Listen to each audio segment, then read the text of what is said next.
Hello and welcome back to the Radio Gamescast. As always, I'm your host, Ryan. Today I'm joined by my lovely cohort of co-hosts. Brett, where'd he go? He's not here. We've replaced him with Alex. Brett 2. Brett 2, now Alex. Also called Alex. Brett 2, Alex squared. We, of course, have Alex Prime. The original Alex that we cloned to create Alex 2. And Wyatt, as always. The essence of Brett. You haven't gotten rid of me genes yet. Of Alex. Yep. Yeah, you haven't figured out how to get rid of me yet. Oh, we'll find a way, I'm sure. We just need to talk about anime for long enough, and then we'll do it. That's how you do it. That's how you do it. I was gonna say, weren't you guys gonna play the next Ninja Gaiden game? That may. Oh, yeah. Oh no! That's gonna be coming soon. Don't remind him. The next one's supposed to be bad. Alright. We're going to get in some semblance of control going and move into the actual topic of today's episode, which is, there's going to be some changes to how the show's done. We're doing some fun stuff. The gist of what's going on is Brett is going to be on the show slightly less often, just due to scheduling conflicts. Alex will be our go-to now as fourth host, so expect to see him more often. Yippee. Other big change, podcast is not every week anymore. We'll be switching on and off occasionally. No set schedule for it, but generally expect podcast to be 2 of the 3 weeks of the month, or 2 out of 3 weeks, and then we'll take an off week to do other things. And those other things are going to be up on the Double M Radio YouTube channel when they happen. Those will be up. It's YouTube at Double M Radio. You can see all the stuff we already have up there. It's quite a lot. We're going to be doing more fun stuff for YouTube, and due to scheduling, we're going to start recording those and streaming those in the same time slot as the podcast. So if there is not a podcast that week, there will be some other fun thing happening. So lots of fun stuff going on. Big highlights for that is we're going to start doing streams of Game Pass games that are multiplayer when we're doing them, so we can actually play them together and have some fun stuff. We might do some fun other things. I would like to get Wyatt to stream Advance Wars for us, so we can get your Advance Wars hot takes. Yeah. I'm sure Alex and I will want to do a Destiny stream at some point. So all sorts of things are going to be happening. That'll change up the format a little bit. Podcast won't be every week anymore, but it's still going to be... Content will be every week, just on different platforms. So expect to find that on the YouTube channel. That's the news. That's the podcast news. We went through it. It's all done. Time to talk about our topics for the day. So today I've got a number of questions I want to run by you all, but first the games industry has to answer for their sins.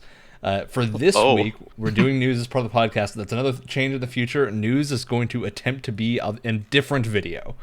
Wyatt and I want to do a news show that is a separate thing, so that way we can carve some time out of the podcast. Usually, so we're not having to do all of this at the same time and bounce between topics, so the podcast can be a bit more focused. So news for this week. Nothing too crazy. I think the big topic this week is that Jedi Survivor's performance has been rough, which I think was a surprise to a lot of people, because most people, I think, Jedi Fallen Order was very solid. Expected this game to also be very solid. Mm-hmm. Turns out not so solid. Was it liquid or was it gaseous? Well, and also, Respawn does not have a history of shipping, like, blatantly unfinished games. Yeah, like I would say this. they have They're a usually history of doing the opposite. I've been playing it, and I've been really liking it. Even on PS5, though, I have noticed some performance drops. Yep, I think all of us that are playing on PS5. Okay, great. Well, and I think a lot of us are coming, at least the ones here who've been playing it have been coming to the same conclusion, that it's a really good game and a really good sequel. The performance, even on a console, is completely all over the place. It's just surprising. It's like it's so inconsistent. Which, like, what you want with console performance is just consistency. Like, even if it's locked to 30 or something, as long as it's consistent, it's not the biggest problem in the world. It's wildly inconsistent. So you'll be on the opening segment of the game, and you'll turn a corner, and suddenly the frame rate will drop to what feels like the high 20s in the performance mode. I've been having, like screen tears. Yeah, I don't know if you guys have been seeing that. Yeah, I haven't had a game do that so bad on consoles since maybe like the PS3. And it's also that's worth a PS3 pointing out. and Xbox 360 problem that I thought we moved past. Well, and also let's keep one thing in mind. We're playing on PS5 where the game runs that's the best way to play it right now. PC is Yeah. a 100% dumpster fire. I mean, I Oh. remember I remember watching SkillUp's video on it, and he was running the game. He was at oh my god, no, it was like a Ryzen 9 5950X and a 4090, I think, which is probably some of the best like PC It should components money massacre can any buy right game now. that is out right And now. it's not. It is barely getting like 70 frames, which it's is for sure ridiculous. like baked into the game, the issues basically. And Yeah. I think that they will. In one of their probably fix games, it. is PC more of a problem than console? That's actually more common than you. It's than more you common, think but it it's is. usually just unoptimized. Whereas here, Yeah. it seems to be across the board. There's just issues PC everywhere. PC's probably worse because it's unoptimized and then also has the issues everything else does. Yeah, also it's like everyone has different hardware. You can't test to make sure that it's going to work on every type of hardware possible. So, issues pop up with PC releases. Luckily, they tend to get fixed. The big thing right here is like there's a post that they put out responding to the port job essentially, and it's not great. It's an interesting port or a post that they put out on Twitter. The tone of it, I would say, is wildly off base in terms of they say the issues are locked to like high spec PCs, and then start to like try to delve into what the possibility of what the problems are could be. But that's completely ignoring the console issues. Like, there's no way that the console issues are related to PC parts. So it's just a weird way to have chosen to word that sort of apology and addressing the issues that are going on. Unless unless a PS5 uses PC parts in it. Yeah, here's the starting statement of this is: we are aware that Star Wars Jedi Survivor isn't performing to our standards for a percentage of our PC players, in particular those with high-end machines or certain specific configurations. Yeah, there's a bunch of weird stuff here of like they're saying high-end GPUs with low-performing CPUs are causing unexpected frame loss. That's probably not the problem. Like, judging from the videos of what's been going out, I don't think the people that are showcasing these issues have low-spec CPUs. They say they're working to address these cases quickly, but I want to hear about console performance too, because this is not a PC-only problem. I'm sure PC exacerbates the issue by a lot because it's super visible, but on console, it's just weird. Like, it's odd to play a game that has these performance problems. Yeah, and it is like running overall better than like a typical PC setup is, because there are a lot of areas where I am getting like a nice buttery, like solid locked like 60 frames per second, especially in like smaller areas. If you're walking around the Mantis, if you're in some of the what are they called, Jedi shrines or whatever, it's a pretty good once you're in a smaller area, typically it's fine. It's just in when other you're words, in the not larger one of the open zones. Well, that's the thing. When you're in one of the like headlining features of this sequel, which is like these open-ended zones, it just tanks. Except for some areas. That's the thing. It's so inconsistent. Some areas in Kobo are fine, others aren't, and seemingly there's no rhyme or reason to it whatsoever. Completely. I like my big example is I noticed this a lot in the opening sections of the game because you're in an area that's very like high intensity in terms of what's on the screen, so it makes sense that it's having a little bit of issues. But they're inconsistent and they keep happening and getting worse. So that's not great. But once you get to Kobo, which is your first like actual explorable zone in terms of like a real area, there's areas in like the open world where you'll go stand on the roof of like a random building and all of a sudden the frame rate will just tank to nothing. And it's really strange because there's nothing there that to me visually says like this is a complex scene or something, but there's like two enemies on top of this roof that I'm trying to fight, and it's just near impossible to get timings down because the frames keep like hitching and stuttering, which is super strange. And then it's also it's an issue that isn't everywhere. It's in parts of the game, but it's just because it's so inconsistent and you know what it feels like when it isn't a problem. I think you realize it more when it is a problem because it's inconsistent. Yeah. And it is strange too, because you get other times where it's this like the camera pulls back and it's this giant sweeping shot of this giant explorable area, and it's fine. it's running perfectly smoothly. The camera zooms back in, you start walking, and it's fine. It's just there's almost no rhyme or reason to it. I want to say like typically in the bigger areas it's slower, and in the smaller areas it's fine, but it breaks its own rules sometimes. It's so odd. It's so odd. Have you guys seen? You guys are both playing on PS5. We said, right?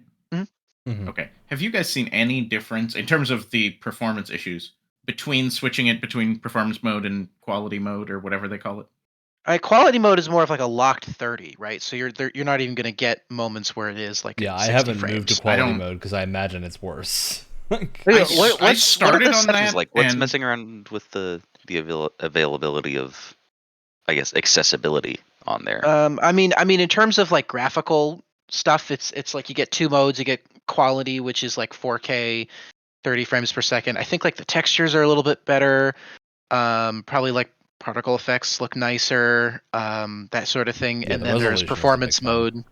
Yeah, and then there's performance mode, which is what 1440p. It is 1080p, 1440p. I think so. It's definitely 1440 because I was like, oh, I could bump that down and I wouldn't mind. Yeah, look, I mean, let me turn it to 1080 to make it better. Yeah, because I mean, the game in performance mode, even when it's running well, it still looks good in performance mode. I don't think you're missing too much in quality mode, but yeah, but the thing that surprised me is like I don't think I've seen a scene that to me I couldn't have seen in another game this generation and had it not be an issue. Like I don't know what's causing these performance problems because I don't think it looks so visually impressive. Not to say it doesn't look good. It does look very good, but it doesn't look so good that I'm like seeing an immediate reason for why. There are moments where I don't know if anyone here has reached Jeddah, the planet Jeddah yet. Oh no, I haven't. No. But there's a couple of like you're walking without spoilers. You get there and there's a giant sandstorm coming, and you can see this like sandstorm that's like miles high, and it's this again these like larger sweeping shots of the environment. They're gorgeous, and so I wonder if that has something to do with it. Either that or they're just trying to expand this game while running a lot of the same like dev tools, and it just isn't working. You know, they're building off of a base that maybe isn't supporting these kind of environments. I don't know. Yeah. I honestly almost wonder if we'll see a patch that fixes it. Like, if this is coming from one underlying bug or something, I wonder if we'll see a patch that fixes it soon. I'm sure that they will be addressed with time, but we'll see how long that time is. Yeah, I do wonder because I think these issues are probably, if it got to this point, they're still there. These are some significant problems, I would say. So I don't know how soon we're going to see a resolution. I do hope we see one relatively quickly because this is like marring an otherwise very good release. Yeah, personally, they don't bug me all that much. But it does sort of like a game of this quality feels like it shouldn't have those problems. Yeah. No, and I will stress again, the game underneath all of these issues is quite good, at least to what I've played up till so far. I'm very, very content.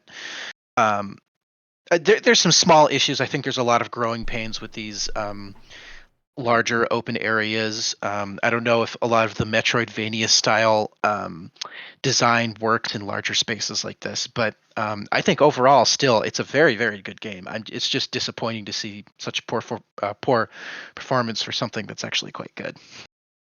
Yeah. All right. Well, we'll probably end up talking about Jedi Survivor again in the future, in some form, as three of us are playing it right now, and I think we're all having a good time. So there will probably be more discussion about it in the future. Other thing that happened this week, we got some Armored Core 6 gameplay. This is a big one that just dropped in a random Thursday. We got Armored Core 6 gameplay. Completely unannounced. I would Completely unannounced with no build up.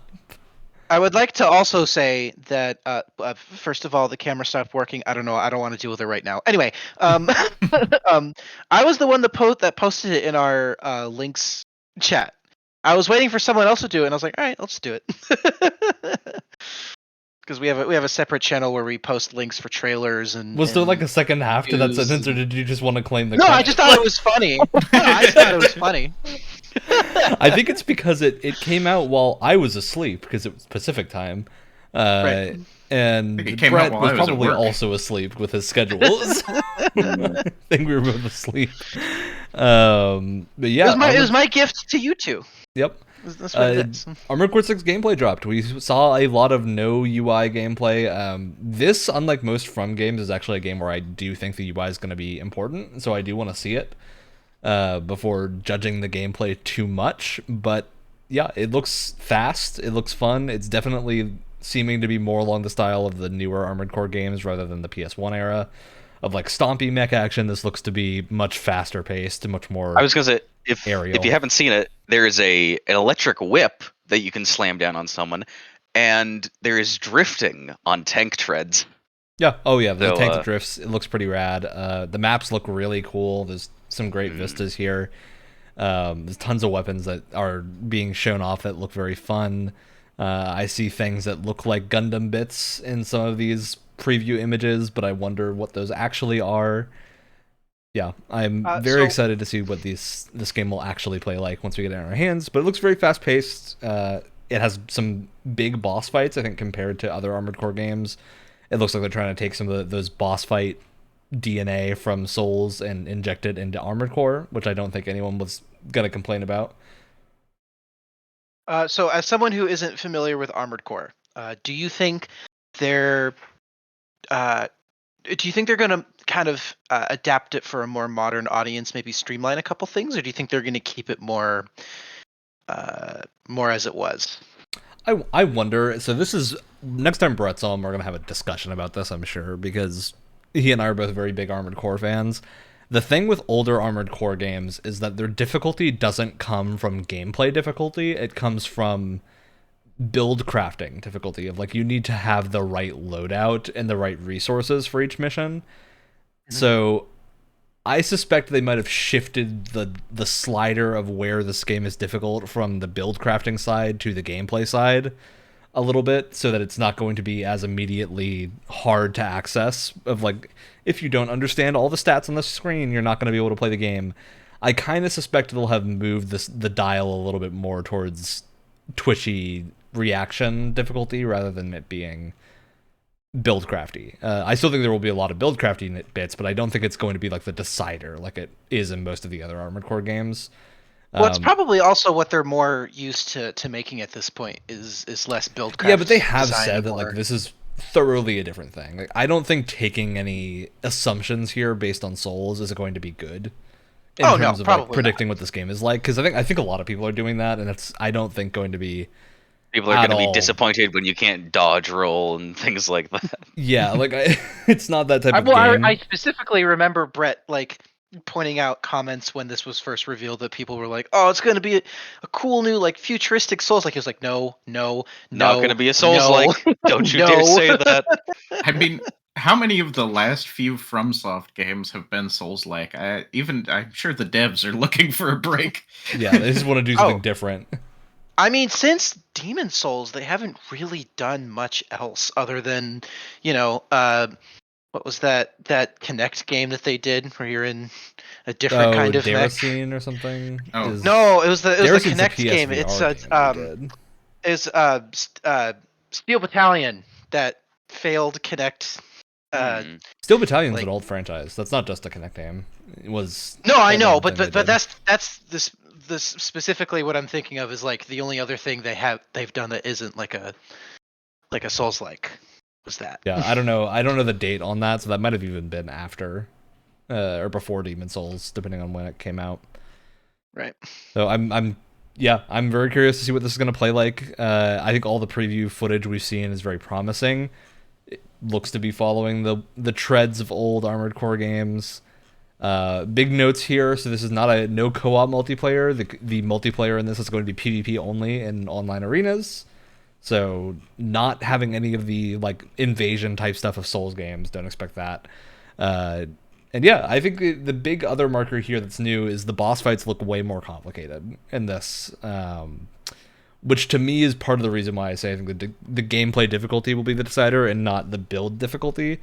Because I think those fights would not feel as fun if the solution to them is just to choose all the correct parts, and you can't play them with different parts. Like I don't think that From would do that, and that's not to say that's how old Armored Core games worked, but old Armored Core was a little bit, less complex than this. I think it's going to be a fair thing to say. So, yeah, I wonder how this is going to shake out. Steel Battalion came out in 2002. That's the original Steel Battalion. Talking about the Kinect version. Oh. Yep. I don't think I processed that there was a Kinect version. I don't think most people knew about it. Most people don't. I just remember it in the back of my head, just because Sometimes it was why it just has a piece of information about a singular game that came out in 2012. 10 years later. Yeah, I think Demon's Souls was 2011, so that was after. Besides Star Wars VR, Kinect Star Wars. I don't remember Star Wars many of Just those. Dance. I think because that was the first Kinect game that I was aware of, and I was like, oh wow, oh no, that looks terrible. It doesn't look so good. Oh no, Mr. Stark, I don't feel so good. Yeah. All right, well, that's the extent of game news. The only other big, I think, notes here, Zelda Tears of the Kingdom is very soon. A lot of previews have been released, and they are all glowingly positive. So... You're telling me that Gotham Knights getting an update wasn't newsworthy? Didn't make the news. Unfortunately, no. Yeah, it is worth pointing out, with those Tears of the Kingdom previews, I feel like everyone has touched on performance at this point. I was just about and to say it doesn't. that. Yeah, and it doesn't run great on Switch, but I don't. That's not too shocking. I was kind of expecting there to be some performance issues. I think it is just telling that even Nintendo now are running up against the wall of Switch hardware. So. Yeah, I feel like once Nintendo starts having issues with their hardware, that's when it's time to move on, because I feel like more so than anyone, they are so good with their developers about optimizing to their own hardware. Yep. But if they can't do it anymore, that's a sign. You gotta move on. I mean, the first Breath of the Wild still has to be one of the best performing Switch games for me. Yeah, it's still one of the best looking. And even then, you can see the cracks now if you go back and play it as to how they got it to run so well. So I'm interested to see what the cracks are in Tears of the Kingdom. Not to say that they're going to be bad, but I do want to know where were the compromises that were made. It's a purely art style over technical proficiency type situation. But have you played Breath of the Wild recently? Have you walked up one of those rock walls? Have you seen that rock texture? Oh, Blur City. It's something to behold. Yeah. So I hope there is a Switch Pro or something on the way in the next year or two, because it has felt like there needed to be one for running on 4 years now. So this is very telling of, hey, we're hitting the life cycle of the Switch has been out for almost 7 years. Well, especially Where's now our that answer? Especially now that handheld PCs have caught up so much, they've become super popular. Yeah. Largely because of the Steam Deck and a few efforts before that, and so now I feel like it's middling performance is even more of an emphasis now, just because there's so many other more powerful alternatives. When the 360, or not when the 360, when the Xbox One and PS4 launched, there was I would say that there was barely an improvement over the Wii U, which was already which was already behind as it is. So now they're essentially 2 full console generations behind, which is rough. I think Nintendo being 1 generation behind is comfortable. I think 2 is maybe a little too far. Because they always announce their console at a different time than PlayStation and because Microsoft. We never know. This is why nobody can predict the Switch Pro, right? Is because Nintendo's just so inconsistent with their timing that we just don't know. Because the 3DS, they did multiple 3DS revisions that had more powerful hardware. And now nothing new. So it's a surprise. We haven't got that for the Switch Pro. Because that feels like easy money, right? That feels we got the amount of I guess we got the Switch to shell out for it is huge. Lite, but that's less of and the OLED less. I think there's the OLED Switch, which is very slightly more. I think the amount of rotating Switch Pro rumors or whatever they're going to call it. I feel like there's so many rumors around it because people are so desperate. Yeah, exactly. It just feels like it's sorely needed. We're hitting the point where it's necessary. All right. That's Tears of the Kingdom, where I am certain going to be talking about Tears of the Kingdom a lot more. Like, this is a game that I think all of us are looking at pensively, waiting to see what happens when it releases. Oh, very much so. Except I can't wait to well, combine guess Stick who's with not Rock. here right now? We can talk about That's it all why we I'm want. here. We love you, Brett. All right. Well, we do. We do. We can turn this into a last Brett's thing I Hell wanna episode mention- just like that. From our random grab bag of little, I called this news. It's not news. It's just us talking about games that we've been looking at, which I think is more the point of what we want to talk about on the show. Little game launched called Cassette Beasts, and this game's on Game Pass. The reason I bring this up is this is a Pokemon-like game. The whole thing is you have like cassettes that you capture these creatures in, and then you use the cassette, and your character transforms into the creature. What'd you say it was called again? Cassette Beasts. Oh, Interesting. huh. Yeah, Cassette Beasts. That seems on the nose. Yeah, it's very on the nose. It just released on Game Pass, so you guys can also just pull up Game Pass and look at the new releases, and you'll see it right there. It's very recent. The reason I bring this game up is this is a game I think wasn't on a ton of people's radar. Like, it looks pretty good. I'm sure people that are into these like indie Pokemon-like games will enjoy it. Dropped to 9 out of 10s from nearly every outlet that reviewed it. Do we have another hi-fi rush on our hands, right? That's what I'm curious about. So I haven't played Oh this my yet. I haven't God. downloaded. It's just such a busy like month for games right now. Between Survivor, there's gonna be Tears of the Kingdom coming soon. Destiny 2's got a bunch of stuff going on. Like I'm Island too 2 spread came out. out. Dead Island 2 came out. Why did I had a great time with that? So I can't. yeah, believe that game I think released. it's just a crowded week to play another game in, but I am so excited to play this at some point because it to me is just like wild that this just randomly dropped, is getting reviews from major outlets, and is getting like 9s out of 10s across the board. Like, that's Some nice really 2.5D impressive. graphics. Yeah, it looks really good. The initial trailer is great. They have tons of really good sound effects. So yeah, I'm super surprised by this. A few places are giving it 10s, and that's very surprising to me. So Yeah, I think in it's the rare last, that an indie game drops out to this high reception from regular outlets. So in the last 3 minutes or so, I went from having not heard of this game to, oh yeah, I'm gonna play that sooner rather than later. yeah, I want to play that right now. I mean, it looks so good. And there's a big gimmick of you can like fuse your team together whenever you want to create, those games people always would look up on the internet, like the thing that lets you fuse Pokemon together to see what they would look like. This has that in the game. You know what this is really, what kind of vibes this is really giving off for me? Like Yep. New Age Digimon. Or like vintage Digimon, I guess, because cassette tape. Yeah, I mean, I feel like that's the vibe they're going for. Is that kind of Digimon adjacent, sort of weird, slightly more adult monster catching game. And I'm excited about that. I think this game looks really fun. I love the art style. So yeah, I'm really excited to play this at some point. Published by Raw Furry. Raw Fury. Oh, I can't read. What would we do with Hey, that? look, Yeah, if anybody Gotta was going have to someone make with a horrifying Pokemon situational reading disability on the team. look, you give us a window into a world of problems that we haven't thought about. And it's important to have that window. All right, note to self: never make an indie studio with Fury in the name. Cross that out. It's too close. All right.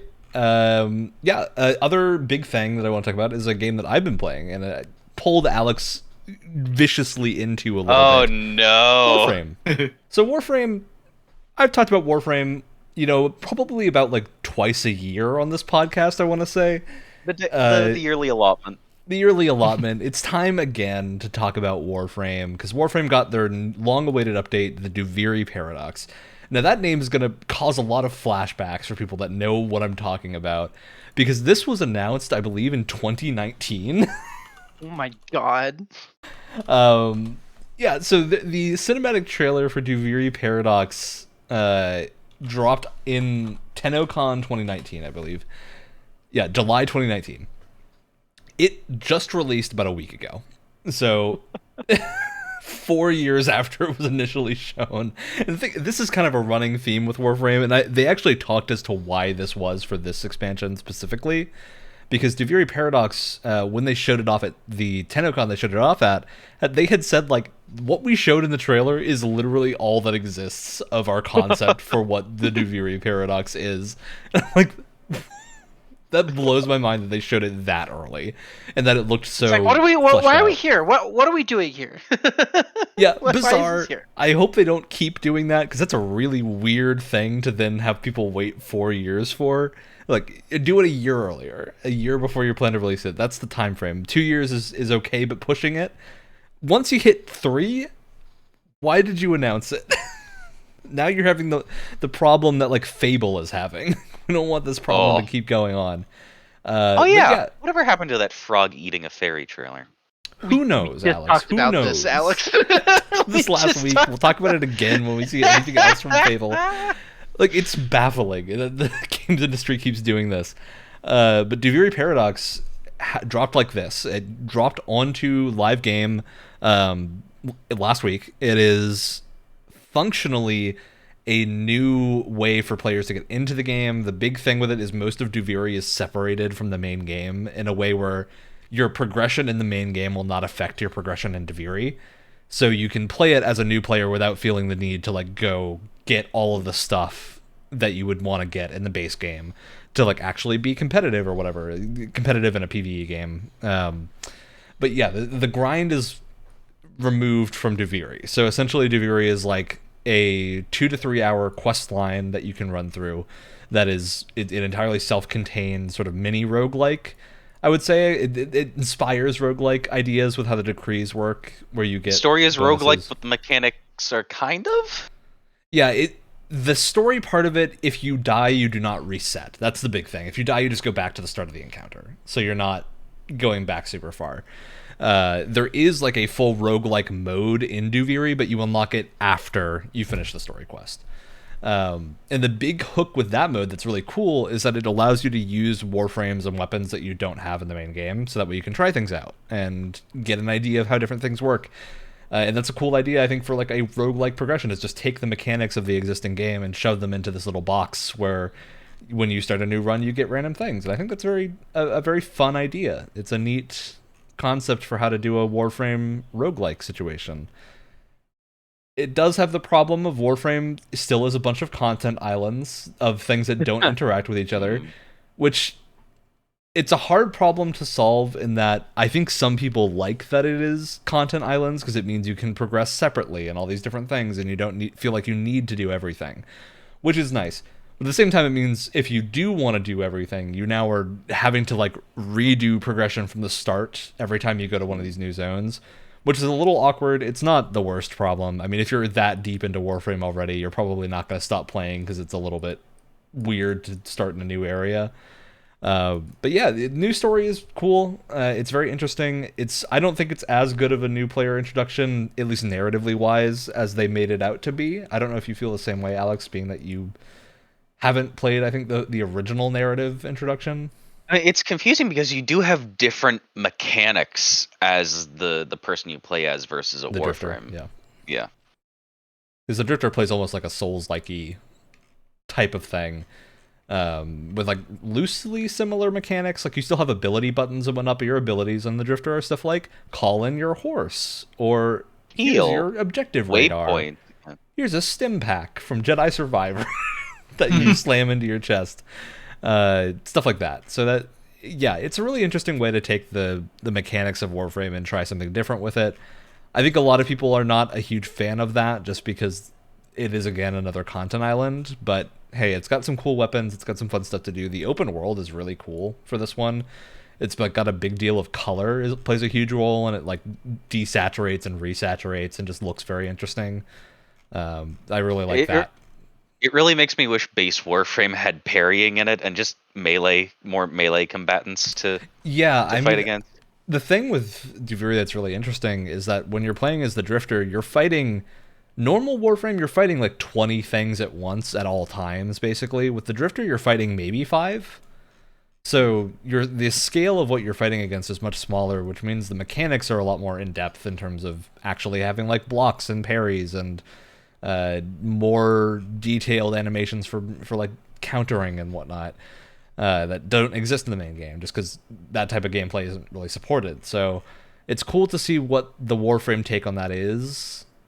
At the same time, it's slowing down a game that's, I think the main player base for it likes how fast Warframe is. Yeah, which I think has contributed to some of the reception pirate of ninja bullet jumping. Yeah, and it like is Space kind Pirate of Ninja bullet jumping is very fun, but I like the slowed pace here. And it is kind of strange based on your description of that area, because I've played a little bit of Warframe. Based on your description of that area, if it's meant to be sort of like a starting place for new players, it's kind of strange that you're starting them off with like a very different feeling gameplay, and then you're going to launch them into like 20 enemies at once. It's super fast. There's tons of like gunplay and stuff like that. Well, and then kind of strange for a new player. And then another new thing, right, is that they we were talking about this when we were playing earlier. Was it sort of like a fast tracking the lost artifacts, I think was what is that exactly? Lost artifacts? What is it? What were we talking about that led to this discussion? The little nodes on the side that aren't connected to other nodes on the planets that have that 10 on them. It's the that's an entirely separate thing. That what we were doing is the like Gifts of the Lotus stuff, which is Gifts of those are essentially like rewards that happen when they launch a new thing that you can just go play like a really simple mission and get like a new gun or something without having to build it. Oh, that isn't getting you like the older content fast, so you can like play with. No, so that's the weird thing about this is Duviri is separated. So as a new player, you can jump into Duviri and not be at the wrong footing. But once you finish it and you're back into regular Warframe, you actually don't have like a progression path that makes sense in terms of like you finish this offshoot content. You've gotten to the end of it, and now you've unlocked the full Warframe experience, or whatever they want to call it, and it just stops. Like, the tutorial stops. There is no more tutorial for regular Warframe. If you want to do the regular tutorial, you have to do Vor's Prize, which is a separate quest line, which does do a pretty good job of explaining the general systems, but doesn't do a great job of explaining the meta progression of Warframe, which is... It's, like, ever-expandingly complex, which is part of the problem of, like, because this game's been active for lying on like since 2011, I think. It's a long time for a game to be active. It's got a lot of systems. It's like, I would say it's the same thing as like trying to get into World of Warcraft right now, where you can do it, and there's nothing stopping you. It's just you have to kind of be invested yourself and like force yourself through the initial push. It's like the same thing as Destiny. I think if a new player tried to play Destiny 2 right now, they'd run into the same problem of I've got to figure out what I'm doing and like catch up on narrative stuff. Difference with Warframe is that all the old narrative is in the game, so you can play through all the old narrative, which does help. Hold on, Warframe, wait. You don't have the problem in Warframe where you're confused. mid-season, mid-year. Yeah. Ryan, hold on. There's something I'm not getting. Oh, here we go. You can play a game that has all of the story content in it all at once. Well, let's check and it's all right there. How many hours of Destiny 2 have I played this week? Let's look. but like, you can. We have the technology for that. We can tell like a whole story and not take any of it out. Well, wow. Okay, you say that as if it's a great thing. I was about to get to the problem with Warframe's story. I know. I'm being an asshole. I'm sorry. I'm being a huge Warframe asshole. has like, I would say, a similar story problem to Destiny, but a different one. Of Warframe's problem is everything is so abstracted and obtuse and rarely explained that if you're okay with that, it won't bother you. But if you are, you're going to end up going down so many rabbit holes of wiki articles. And the thing with Warframe is there are answers. Like, unlike Destiny's like radial mast shenanigans, if you look up a random term, radial mast. If you look up a random term from the Warframe like quest codex or something that you don't know, you will find an answer to what it is, but that answer is going to launch you into a death spiral of trying to figure out where you missed this piece of information and like why is this what it is. It needs like a wiki. Yeah, I mean, Warframe is a wiki game. It's a game that you have the wiki open while you play because you need to know where certain things are, and it's just hard to find that in game. Though I will say they have made some really good changes. One thing I like now is their night waves, which are their equivalent of like a seasonal thing that's free and goes out and everyone can do them. If you have a challenge in a night wave now and you don't know what it is, if you hover over it, it will tell you exactly how to do the challenge. Oh. So like, if you get a challenge that says kill the exploiter orb, how the hell am I supposed to know what an exploiter orb is? Right? Like, it's just a random name. But if you hover over it now, it'll say you need to go to Fortuna, and you in Fortuna have to do this event called Thermia Fractures. Once you do that event, you get a thing that you can then use to launch a mission to kill the exploiter orb. And like, okay, I understand now. I know how to do this thing that I see an objective for, which I really like. I like that that's a change now, that so you actually have like a pathway to understand what you should be doing in the game. But yeah, I think a big problem still is that Warframe just does not, I think, correctly incentivize you to fill out your star map, which is the core game. Like, the core game is to unlock every node on the map so you can unlock all the post-game stuff. But the game does not do a good job of telling you that. And so it's kind of disincentivized to do it.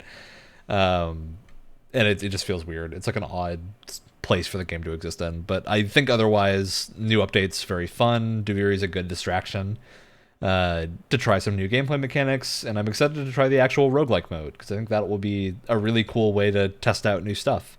And see, like, the parry pistol is very fun, I will say. Yeah. I mean, hey, I think the benefit of Duviri is that as a new player, it's really hard to know what is worth going for, or like what you will enjoy, because building a thing in Warframe is like an investment of time. You have to go get the materials, which isn't a huge thing, but then you have to like build the thing and let it sit overnight to build. And so there's this kind of thing of like, if you're building something, you're making a decision that you're going to have like a 12-hour long countdown happening, and however many resources you want to get. So you want to make sure it's like worth it, right? Like, if something you actually want. So I think the good aspect of that roguelike mode is that it will be a lot easier for new players to identify the things that they want to play with, which is always a problem of like, it's why Warframe has had dozens of reviews for every weapon that come out. So you can see like, do I want to go put the time in to get this weapon? Whereas now it's a thing of like, well, did you try it in Duviri? Did you like it? Well, go get it. I think it's a lot simpler. I still think one of the things that's probably going to end up bugging me is like, you said that they did like lower the timers on a lot of things. I still have to wait a day and a half for my fungus puppy. Yeah, I feel there's plenty of stuff to do to distract me from that. But when there isn't, or when, you know, like I don't feel like the right path to go to find distractions from the timers, I think then it could turn into another problem. Yeah, but I until agree with then, you. it's That's fun. a huge problem for new players. I think that problem goes away at a certain point because you have so much access to things of like, now when I open my Foundry, let's see, I have the mobile app here, and I open it up, and I have everything in green there is something that's ready to build that has been there for like weeks that I haven't touched. And those are done. Those are just sitting there. And then I have a bunch of blue stuff that's currently being constructed. And like, it becomes a case of now I don't need to worry about it. It's more like, when I finish my play session today, I will have a cool thing to use tomorrow. That makes me want to come back and play tomorrow. And I think it's, once you hit the point where you have enough things to do already, that's not a problem. But it's such an issue for new players because it feels like you can't grow your collection of items. And I think a big thing is like, I still don't understand why Warframe has slots as a limited thing, because like, they cost platinum, but they cost so little platinum that you could get it in 5 minutes by selling some prime items that you get just from running regular missions. So I don't know, the cost is weird to me because it just seems completely pointless. It's like, it doesn't serve a purpose to me aside from making new players discouraged. So I would like to see them get rid of like weapon slots and stuff. I don't know that they will, because I think it is a thing that it's too ingrained in the game, but it doesn't serve a purpose. It's like, you can get enough stuff to get those in an hour easily and just be done and set for a while. So yeah, it's just a bizarre kind of decision that was made a long time ago. All right. We talked about all the stuff that happened this week. All these games. So I want to ask some questions to you guys, and I want to hear some answers. Maybe. Wow. Hooray! Hooray! Hip hip hooray! Okay. So The first thing I wanted to ask people about is Jedi Survivor. As I was playing it, got me thinking on the path of control schemes. And so I wanted to mention here, or ask you guys, how often do you guys think about a control scheme for a game? How often do you guys end up like disliking or dropping a game because of controls if you can't change them? How often do you tend to customize your controls? Stuff like that. And I'll give the example here is that Jedi Survivor, my one gripe with the control scheme for that game is I do not like that you can only have 2 stances at once, because you get a lot more than that. Even like very, very quickly, you have 3 or 4 stances available to you. And it just is odd to me that they all serve like a different gameplay purpose, but you can only have 2 at once. So it's like I have to willingly choose that I'm not going to have the ability to deflect a lot of laser bolts at once because I chose to not have the double-bladed lightsaber for something else. And it just feels like I would never make that decision under most places, which means I'm sticking with things that I had at the start rather than trying new things. And it got me thinking, like, well, why didn't they just pull a Ghost of Tsushima and make it so you, like, if you hold one of the triggers and then press a face button, you switch stances or something, and then you could have 4 or like 5 or whatever you want to do. It's just a weird little thing, little gripe. Yeah. I'd say really the only time that gets me thinking about control schemes is when they start off being a problem. Mm-hmm. Or like really weird or unnatural from the I guess the norm control screen. I can't speak anymore. I wish they were called control screams, because sometimes that's what I want to do when I use them. I think I ran into this a little bit with Warframe, and part of it is my fault because I came back to this after probably like several years having rebound some of the keys, but I rebound the keys initially because it didn't feel No, I agree right. with you. Yeah, I'm with you on Warframe. Warframe's default control scheme is crangled. It's just it makes sense to the people that made it, but it is not a sensible control scheme for most people. And the reason to me is that like Warframe by default, you have your abilities on 1 through 4, as makes sense. You press the button, you do the ability. It also has a thing bound to the mouse wheel that when you flick the mouse wheel in a direction, it rotates between which ability you currently have selected, and then you can press a different button to use the ability. But who does that? Like, who's using that if they're on a PC to do that? So why is it not just switching weapons as on your mouse wheel? It's a very strange decision. And you would say, oh, maybe it's controllers, but controllers have a better control scheme. Of controllers, you hold down the right bumper and then your face buttons become your abilities, which makes perfect sense. Oh, like that's a very easy to use thing. You just tap it to do your things, and you have like your extra stuff is on the bumpers. So yeah, controller for Warframe I think feels very good now compared to how it did not used to feel good. But I think the control scheme they have for controller now is very functional and very good.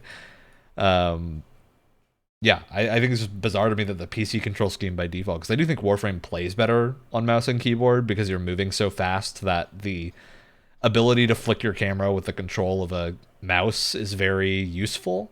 It's not necessary, but I think it's more responsive for a lot of people and feels a little bit better. It just is an odd control scheme by default.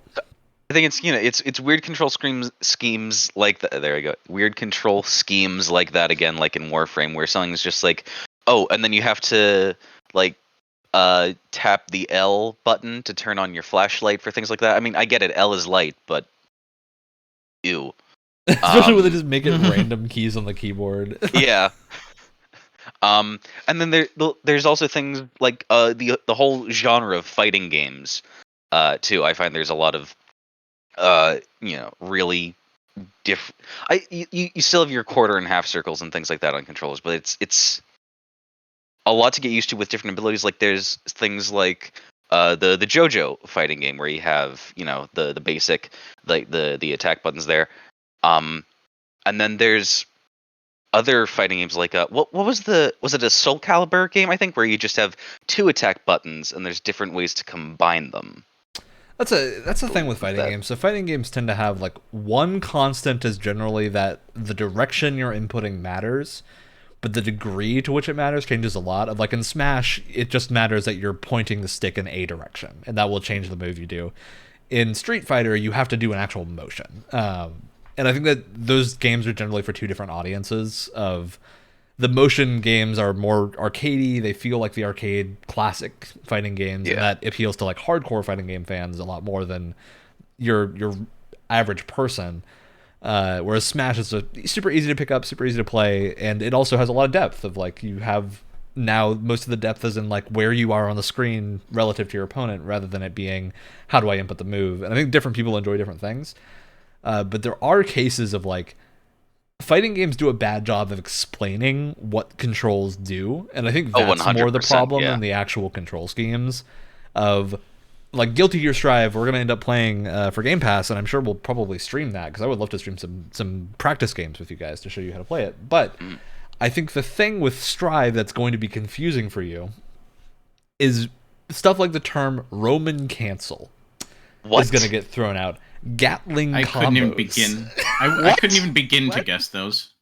Now, Gatling combo is actually very easy to explain in other Guilty Gear games, because what a Gatling combo just means is if you go from light to medium to heavy on your attack, so you press A for your light attack, B for your medium attack, Y for your heavy attack, you will automatically combo. So you don't need to do like any fancy inputs. If you press A, B, Y, you will do a full combo. In Guilty Gear Strive, they took that away to where now it's different per character as to what actually forms a Gatling combo. We're probably not going to get into that because it doesn't matter.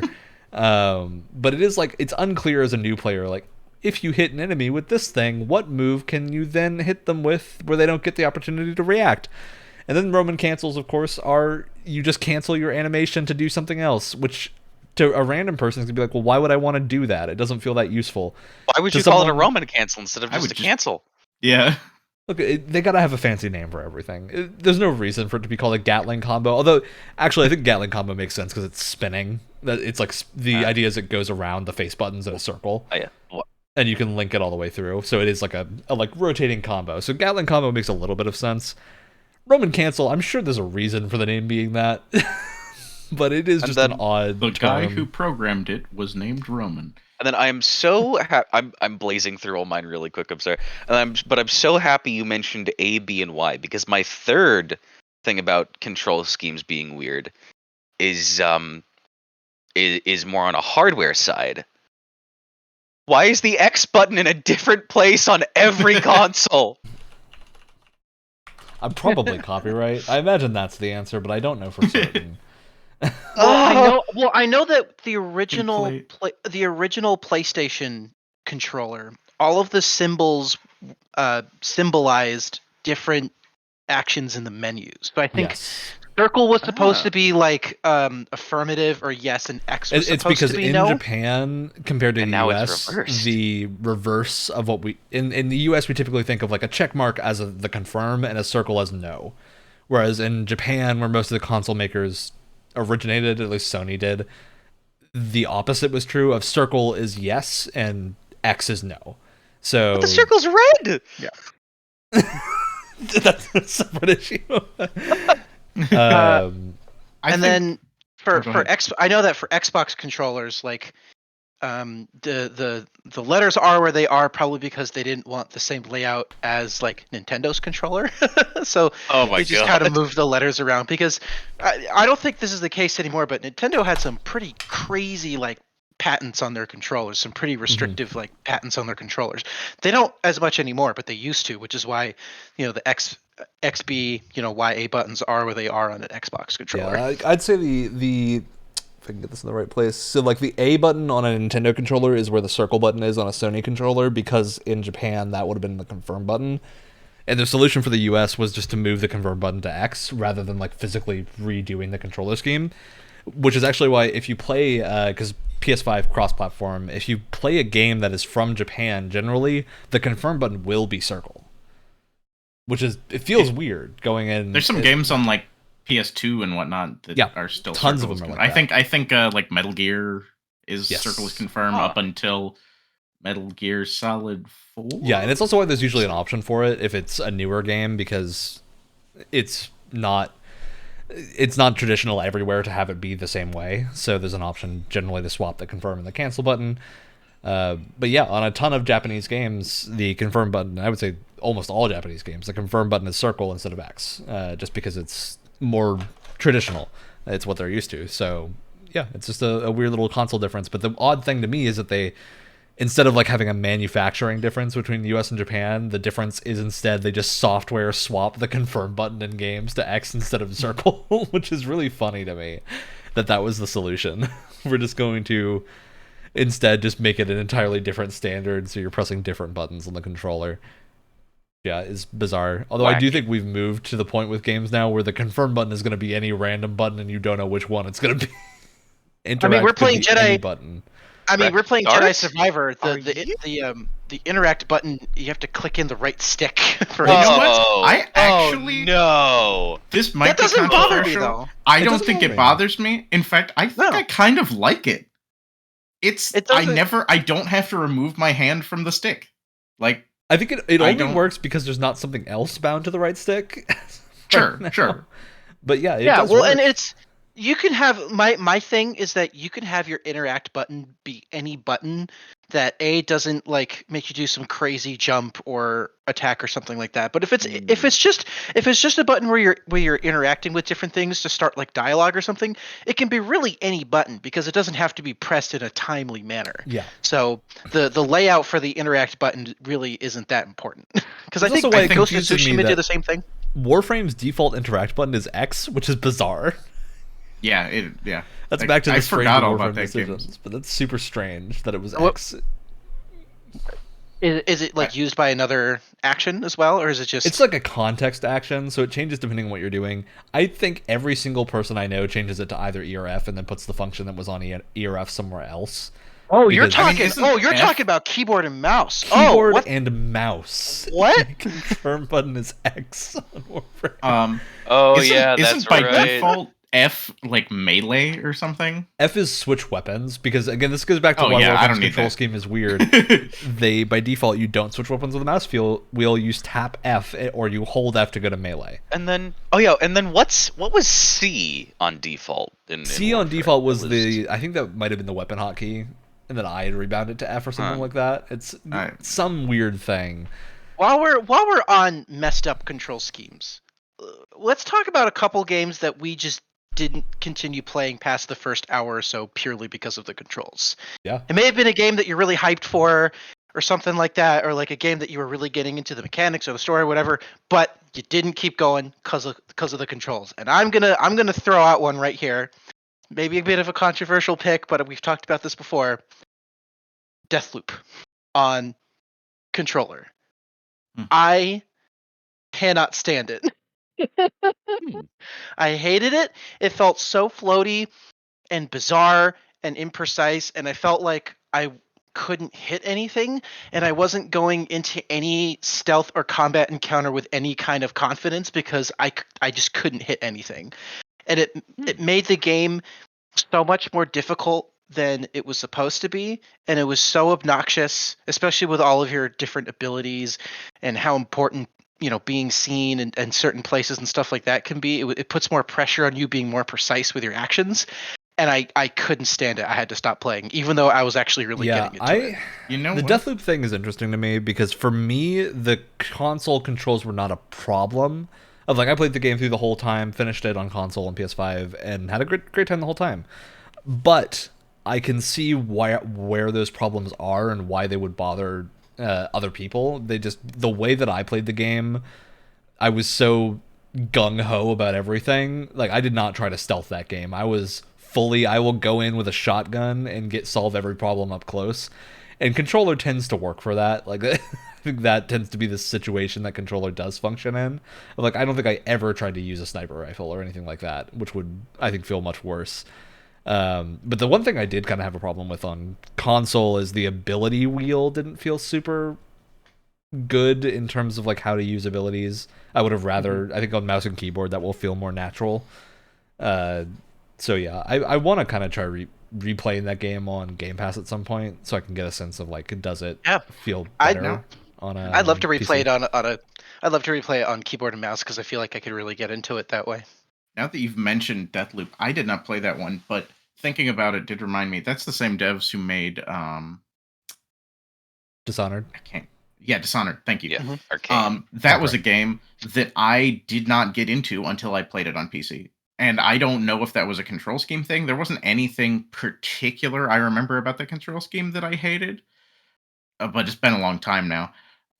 But I like tried to get into it a couple of times. You know, I borrowed a friend's copy or whatever, and I played like the first mission, and I was like, this really isn't for me. You know, everything about this game looks like a game that would be for me, but I couldn't get into it. And then I played it on PC eventually years later, and I went, yeah, this game's great. So retrospectively, you know what? That might have been a control scheme thing. Yeah, I do wonder, because I've never tried to play any other Arcane games on console. I probably will end up trying to play Redfall with controller, because that feels like a game that would be fun to like hook up to a TV and just kind of relax with. But at the same time, that IGN gameplay doesn't have me very hopeful that the control scheme is going to be very good. That gameplay doesn't... I don't know. I couldn't get anything off that. Yeah, I don't know if I could tell anything from that gameplay based on what was going on. It's like watching my dad play. That's like the Nothing Burger equivalent of gameplay. I like gameplay showcases. Yeah. It says absolutely nothing whatsoever. Yeah, I mean, like, I guess I got to see an enemy. I guess. Hardly. I got to see the boss maybe like 2 times, because the person with the camera kept running away into side buildings and then never looking out. So yeah, I got to see a lot of what it looks like to have your teammates dying. Now, is this a game where you're supposed to throw a grenade at absolutely nothing? Is that how they work? I don't understand. Was that a design choice? Look, I want to play Redfall so badly, because I feel like so many people are really negative on the game right now, and I need to know in my veins, is it the game or is it the footage that they've put out that just is giving this impression that it isn't good? I mean, I think for you and me, Ryan, we're both down. We're both. Yeah, because like I tend to love what Arcane does, even though this is Arcane Leon, I believe, and not the other Arcane studio. There are 2. That are under the same umbrella, but Leon, I think, did Prey, if I'm correct. So I'm still pretty excited about this. Yeah, I am. Redfall looked interesting to me. I have not been following it very closely, but I'm a fan of like the Boston set game. That's a fun setting. Yeah, and I mean, I'm probably going to play it not that long after release, especially if you guys are playing or something. That game's multiplayer. Oh yeah, definitely. Every game's more fun with friends. And we'll probably stream it. Nice little plug there. Yeah. I guess I don't have to be like, oh, am I going to be on that episode now? Because like I'm going to be on more of them. What, did you not get enough of Redfall is Boston, actually not Fallout 5? Redfall is Arcane Austin, who did develop Prey, and yeah, their last thing was Prey. So honestly, that's not a bad thing to me. That's a good game. It's maybe not as favorite to me as the other Arcane games. Like, I tend to prefer Deathloop and Dishonored, but that's more just, I think, the setting of those games is more appealing to me personally than space immersive sim. As much as I like space games, which is a weird thing to think about, but not a huge fan of sci-fi immersive sim. Don't know why. Yeah, I'm excited for Redfall. I think it looks fun. We'll see when it comes out. I've learned my lesson, though. I'm going to buy all Arcane games for PC. I've learned my lesson. Yeah, I don't think I'm going to try Redfall on controller personally. Although I think I bought Deathloop on console just because the performance on PC was really bad at launch, which I think was the reason. But oh well. Circling back around. Yeah, exactly. Who knows? Yeah, I think that's some good overviews of like how controls have affected games. I think the other thing for me, big one actually, is Forspoken. Of like just attempting to play Forspoken was such an endeavor. On controller, I don't think this would be better on mouse and keyboard. Maybe there's some weird stuff they did with mouse and keyboard that will make it feel better. There's no I way. highly doubt it. Maybe they completely rehaul the game for the DLC where you play as a different character. Look, hey, you know what? That might be better than the main game then. Trying to play that game on controller was just a constant effort and frustration of like everything moves you around so much, and yet the game wants you to fight on a bridge, and you're just launching yourself off the bridge and then having to climb your way back up with these very unresponsive grappling points. It's just, man, it doesn't feel good. Everything feels bad. The controls for like switching spells are super annoying because you have to like hold to open a menu, and then you can use the like button to select it, and then you use another button to cast it. And I'm just like, again, we solved this problem. Hold the trigger and then press a face button. That sad thing is the solution. Too, with like really early footage of Forspoken, to me, I was like, oh, look at all this magic casting. This might be a game that has a really good, like, snappy magic casting system. Yeah. No. Same. No. That was exactly what I wanted from it. Did not deliver. Because my thing, some people, I could hear the response being like, hey, well, what if you had like a weird unresponsive throwing thing of like, you have to aim something. I'm like, just take aiming out of the game. Like, remove aiming as a concept from the magic spell slinging game.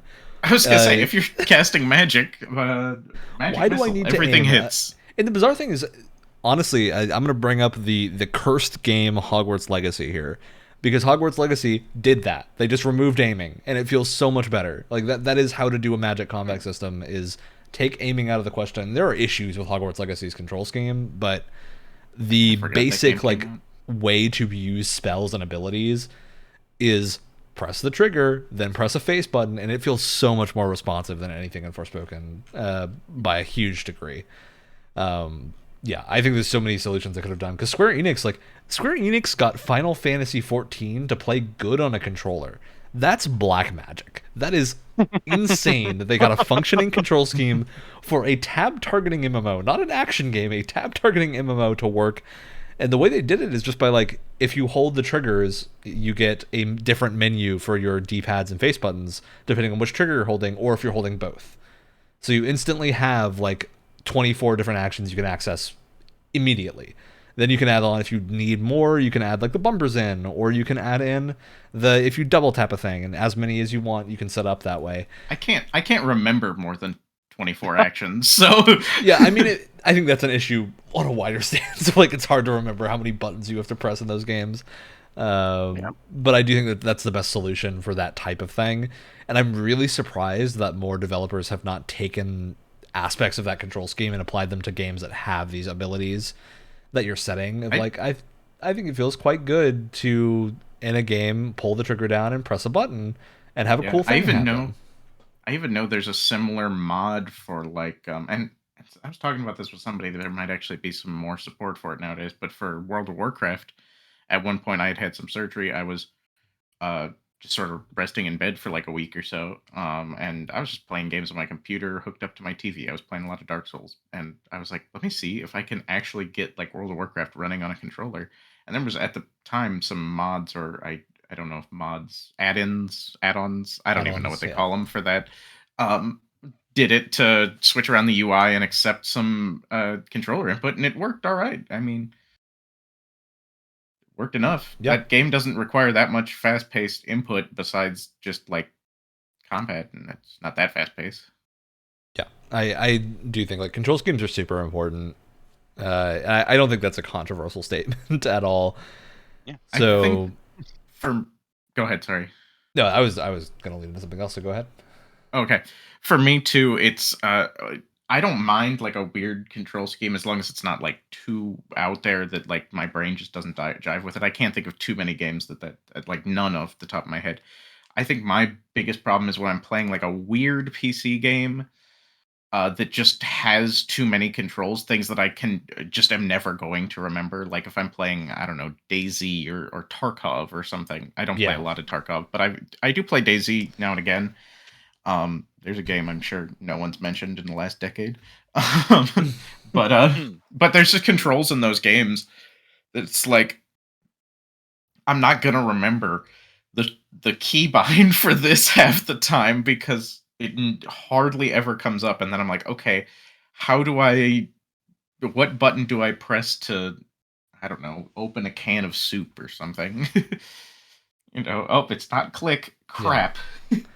I'm definitely with you on that, because I play a lot of, like, space sim type games, and those games in particular have a really bad problem of overcomplicating inputs to the point where you have to press like 10 things to do something. And there are people that like that. So I played a lot of Elite Dangerous a while ago, and there was a really nice sort of external program you could set up, third-party program, it it wasn't tied into the game, but it worked really well with the game to literally just have voice commands. Exactly. That's what I did when I played Elite Dangerous. I set up a It's great. external thing, voice attack, and it's then called, to even do voice and commands. I think I'm gonna do it again because I wanted to try that game in VR, and I'm like, there's no way that I can have the controller in my hands because I don't think I can VR with keyboard and mouse. Like I can't see my keys. That I don't need to see my keys, but I know in VR it's gonna struggle with me. So I'm gonna have to use a controller because my flight stick broke. Either way, flight stick or controller, there's just not enough buttons. I don't know what like my this and that. So I'm gonna have to set up that voice command again. And honestly, it feels really cool in that game too. Yeah, like I have a full throttle and stick set up for Space Sims in particular. I don't tend to use it very often because I think the problem is once you approach having that many inputs, your game becomes a chore to play in a way that I don't think is super fun for most people. It is good if if I want to play like a flight sim or something, it's fine because I'm in the mood to play a sim. But I think the space game problem is so many space games go too simmy. They're like, I want to be too much like a space sim, or they go too arcadey, where they're like, oh, well, I'm not going to have any complexity.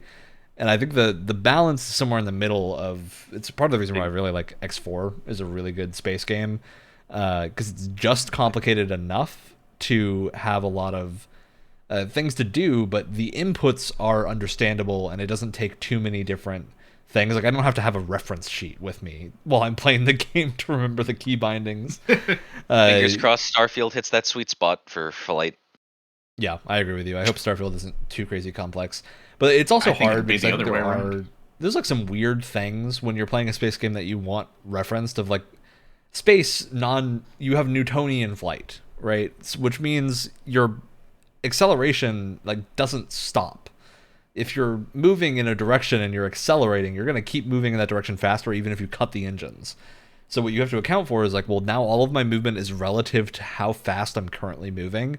And X4 has my favorite solution to that, which is by default, your ship adheres to limits which kind of mimic regular real world physics in terms of like you're going to real world like atmospheric physics. So you're going to have like stuff like drag, and your ship is not going to keep accelerating forever.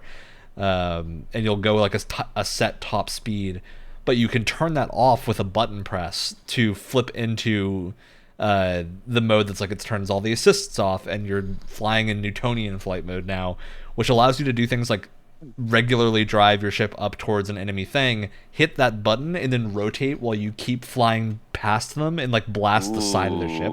Super cool. Elite lets you do that too, and there's nothing feels better than like drifting in space. And it's such a cool thing. I'm a big fan of Chorus, which came out on consoles and PC last year. It's like a lower budget space flight game. It's really not a sim at all, but the big gimmick of that game is if you slam the left bumper at any point, your ship will enter a drift mode, because you're flying like a real world like physical person in a ship can't do this because they will turn into paste. Like you can't. The G-forces are ridiculous, but the ship has like a magic thing that lets it not turn you into paste, and so you can press the button to do a drift and like fully rotate your ship while you're still moving, and it's just so responsive and fast to do that they got it working on a controller. And I think the big thing is like that to me is like a core function of spaceflight is having access to the drifting. And it's just a thing that doesn't get represented super often, or if it does, it's represented in the Elite Dangerous way of this is like now super complicated, and I don't want to remember how to do it. Whereas I think there are games that have figured that out a little bit better. Elite has some problems too with like, there's so much economy going on and stuff too that not only am I not remembering the controls, but I'm not remembering how to play the game. Look, when I have to remember the button to open my fuel scoop, yeah, I don't play the game anymore. What? That's a thing I don't want on a physical keybind. That's a thing I want on a menu that I can open with another key, right? So I think that is a thing. So the different discussions of the type of flight also remind, like, this is barely off topic. The Newton drives in Outlaw Star. It's making sense now. Yep. They named it for a reason. Yeah, go ahead, Wyatt. One control scheme that comes to mind that doesn't completely ruin the game, but it's like just barely holding together, is Red Dead Redemption 2. And I know I've brought this up on the channel a couple times, but go for it. Go for it. I am fully. I see what you mean. I could see how you view that. I love the Red Dead Redemption 2 control scheme. But and here's the thing with it, right? I feel like I've been on such a journey with this control scheme because it is finicky, especially with how Arthur Morgan like interacts with the world. It's very finicky sometimes, especially with the radial menus and how many different like sub menus there are, which can be kind of frustrating. But you do kind of figure it out. You kind of figure out the language of it, if that makes sense, and it becomes natural with time. But it is very strange. So, for instance, it's just one of the weirdest things for me. It's two things. One, I've always found it really weird that if you want to, like, a lot of the times if you want to just, like, pull out your gun, it's left trigger to, like, focus on someone, and then you have to hit right trigger to pull out your gun, and then right trigger to fire. Sometimes it's like, no, I just want to pull out my gun. It's very strange. And then the other thing, this is just a Rockstar thing. Rockstar, stop putting in this stupid control thing where you have to mash the A button and break your controller in order for your character to sprint. I don't know why you do this. That is the one thing terrible. I really hate. It is in every single one of their like more modern games. They refuse to not do that. I thought that was a relic of something in Ninja Gaiden 2. No. Here's the thing for me on that control scheme too is it's very similar, very very similar to Grand Theft Auto 5. I don't like it in Grand Theft Auto 5, but I do like it. I think it feels very deliberate, and for a game set in cowboy era, I think that feels more fun than in modern. Yeah. I also think that in general, the pace of Red Dead Redemption 2, especially in single player, is much slower, and it gives you a lot more time to kind of, do the 5 different button commands on your controller to do one thing. Even to me, also, quick side note, my love for the control scheme ends when I play it on PC with mouse and keyboard. I just play it with controller for me. That's the funny thing. When the game first came out, because it wasn't available on PC, I thought this is going to be a lot better on a controller because you have a lot more buttons to work with. It's a little bit more versatile. No, it's way worse. Oh, really? Yeah. I mean, like, also, like, the horse riding on keyboard and mouse, to me, was awful. It feels just and that's really what, like, I could do the rest of the game in keyboard and mouse just fine. But the horse riding, there's so much of it in the game. That's my thing. If a game so has awful. vehicles and they control bad on mouse and keyboard, I'm just going to play the whole game in controller. Even if it's putting me at like a huge disadvantage or something. That's super common. Yeah. Too, I think that I feel that the snap aiming kinda is a little. It's fine. It's a little bit weird in GTA, but in Red Dead, it doesn't bug me because it's like I'm playing like a cowboy gunslinger. The like snap, aim, fire right away. It feels kind of like quick draw-ish to me, and I like it in Red Dead, but not in Grand Theft Auto, even though it's the same. Sometimes it feels very, I would say a lot of the time it feels very atmospheric, and I'm totally fine with that. It fits with the kind of the setting and what they're going for. But there are times where I'm like, man, why do I have to hit 5 buttons to do one thing? Occasionally I get a little impatient, and I think the worst of it, and again, this is something that you get used to over time, but just explaining it to someone else, sometimes you're like, oh yeah, this is kind of a lot to deal with, especially the spamming of the run button. Yeah, that, but also, and I think that causes a lot of issues just because there's a lot of other, like, you're hopping around the controller a lot, and so when you're doing that, especially in the middle of combat, it gets frustrating. The thing for me too is in the radial menus, I think they did the best that they could with how many things you have to juggle. But like, let's break this down for a second. You hold, what is it, left or right bumper, right, to bring up a radial menu, or no, whatever. That would be L1 or R1. Those, I think. Right. Radial menu for the weapons is L1. and then you have different pages of the radio menu that you have to swap between, and then in each inventory slot you're also hitting the triggers to switch items in individual like inventory slots. So it's like, okay, you did the best that you could with how many things are in the game, but my god, that is a lot of button combinations for a radio menu. I know that this is not going to impact the viewers at home, sadly. But I am going to send a photo in a moment to the chat, just to show you how my partner holds the controller to play that game, and it makes me uncomfortable. Oh, this will impact the viewers, because I am going to show this on the screen. Oh, all right. But yeah, if you were listening out there, I'm sorry to call you out. And again, it's like it's a I call it a control scheme that barely holds together, because again, once you play the game long enough, you do get used to it. But especially at the start, you're like, what's happening? How do I access this one thing again? It's going to take me a second to grab this image, but it's definitely a little cumbersome at first. It's not necessarily the best photograph of it, but it's incoming. Oh god. The classic Monster Hunter claw grip. Oh you god. Southpaw bastard. So index finger on the right stick to view, and then thumb on the A button. I will to say run. I have pulled this in some games, not as like a regular thing, but That in doesn't certain look games, like it feels good at all. It doesn't. It doesn't feel. It doesn't good. feel good to me. You never want to do it for more than a moment at a time, but there are some games where you like need to hold a button, but I still need to look around, and so I'll finagle my game to do that. This is an extended thing for my partner. This is how they play it. That's crazy to me. It does not look comfortable. I can open up the door and yell if we need to do an impromptu interview, but maybe in the future that'll be a segment on the one of the episodes. My god. Alright. So, alright, we talked about controls. Anything else on the topic of controls that we want to bring up? How is a cowboy game that came out in 2018, a sequel, have worse cover mechanics than its original that came out in 2010? It's way more semi. I think that's down to I think the level design for Red Dead 1 was a lot more, hey, we're going to place things that are waist-high walls that you can hide behind, and Red Dead 2 was more, you can crouch. You want to crouch behind a wall? Maybe that'll work. It just doesn't work. I don't know how else to put it.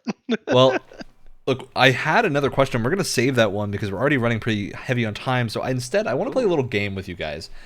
There's a wonderful website called the Fighting Game Glossary. Don't look this up because we're going to be using this for some fun things. So I'm going to throw out a few terms here, and I want you to tell me what this does. Just give me a guess of what this could be.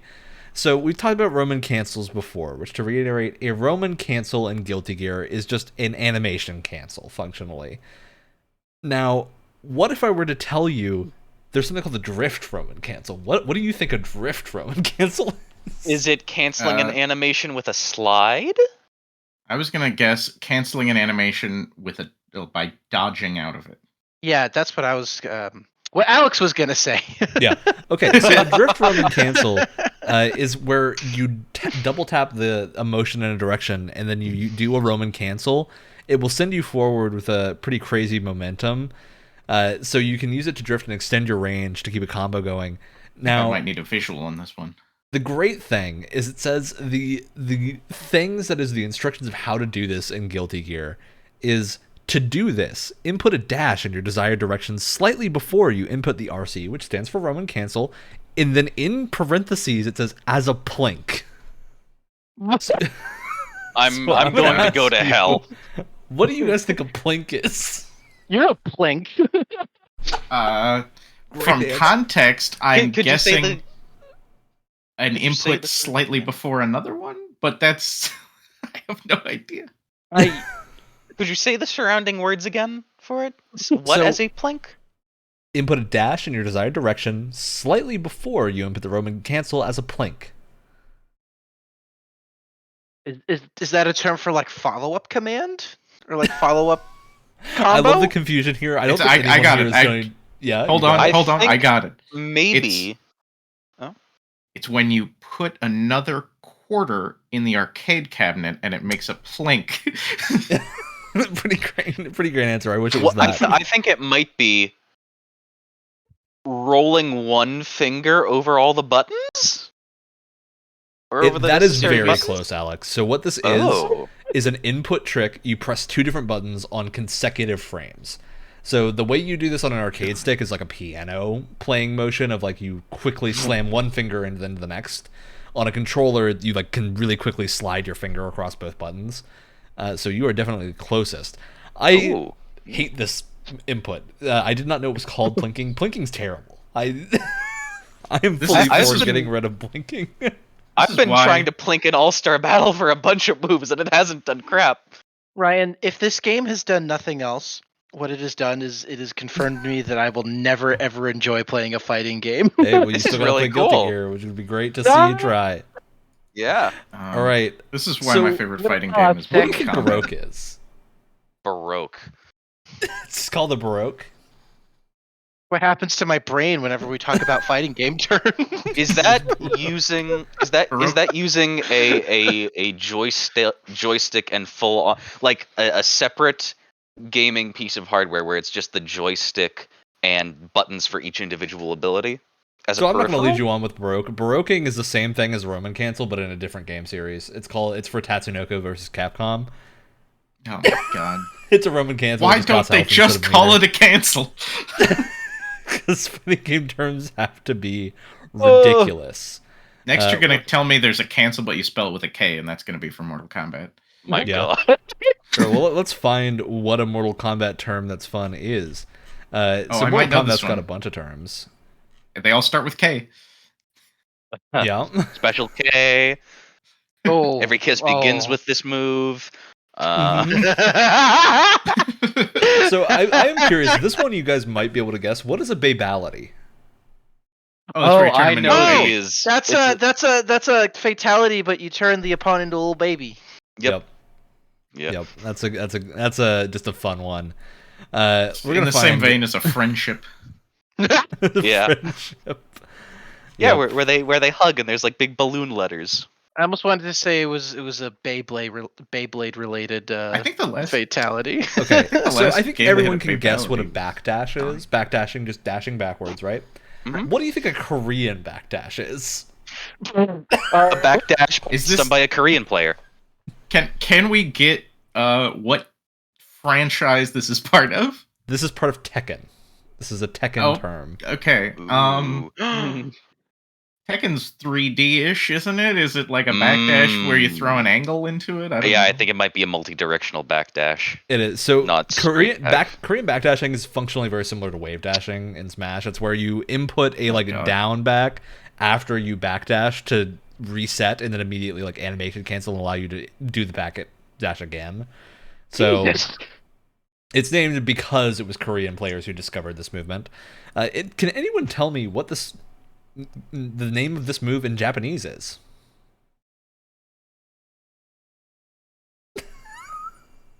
It's called. This is a trick question. The Yamada Steppu. That's great. That's great. With this. Now, what is a Kubota escape? Kubota escape.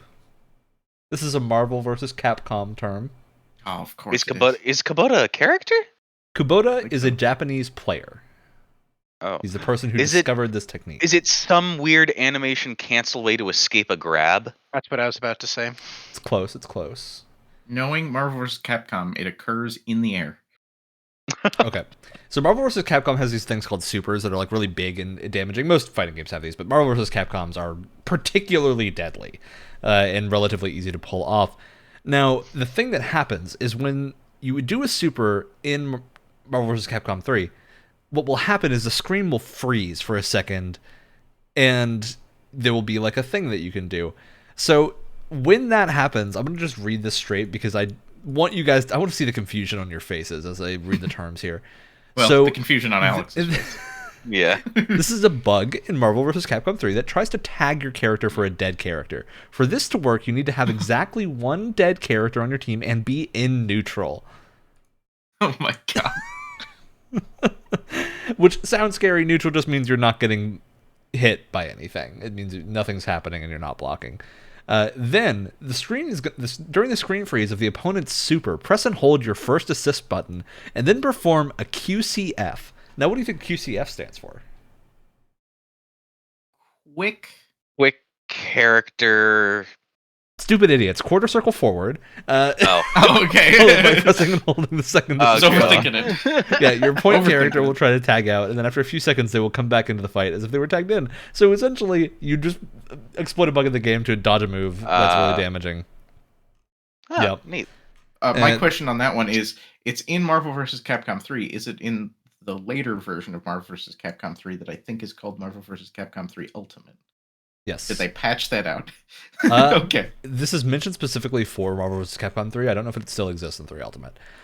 I'm going to ask you, there's a thing called Keeper Gen. This is a Street Fighter term. What's a Keeper Gen? I think I've heard this one before.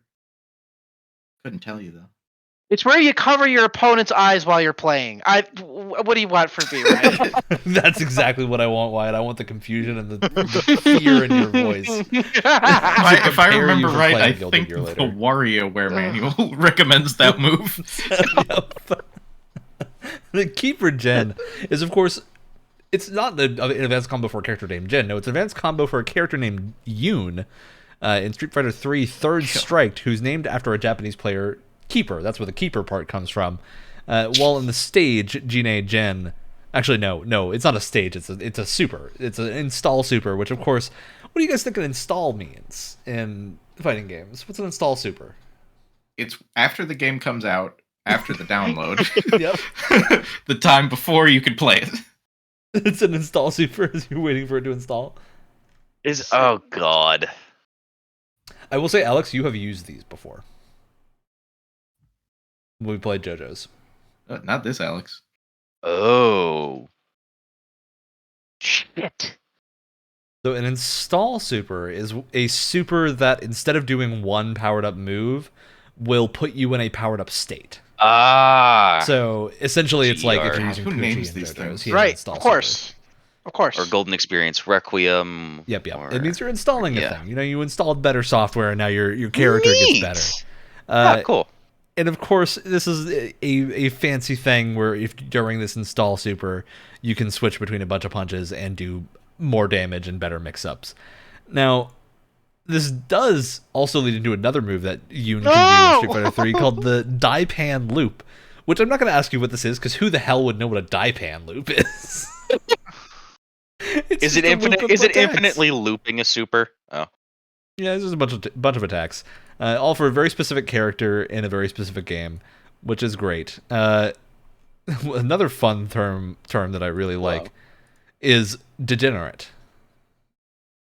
What does degenerate mean? That's just me. That's us. Yeah, that's me. Yeah, the state in which Marvel vs. Capcom Infinite released. That would be a degenerate state. So a degenerate in fighting game terms means it's a character that only has one strategy that works in competitive that's just really annoying. Oh. So it's like a character that makes sense. isn't regularly good but has one specific strategy that's really just boring to watch but is actually really good. So like a character who just spams a move one after another and it's actually really good.